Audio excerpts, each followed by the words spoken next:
It's Heidi. Welcome back to my channel. And um, yeah, happy Father's Day for yesterday to all the daddies out there. Um, yeah, I have finally made my move, so mm, still got lots to unpack. The whole cupboard there needs to be unpacked and packed away.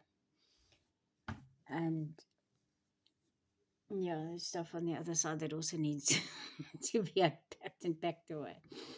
Anyway, yeah, there's I was away working like a normal person last week, and somewhere along the line, I got something in this eye. I'm not too sure what it is.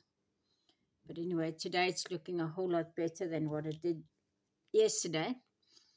Um, Yesterday, my whole eye was like kind of not nice.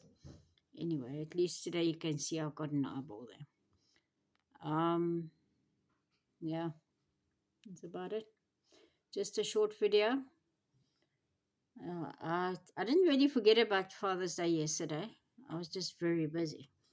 While the gardeners were here, I thought I'm going to take advantage of them and just, when they're done with the garden, give them a little extra money and get them to move my furniture upstairs for me, which they've done. Anyway. Okay, guys, lots of love.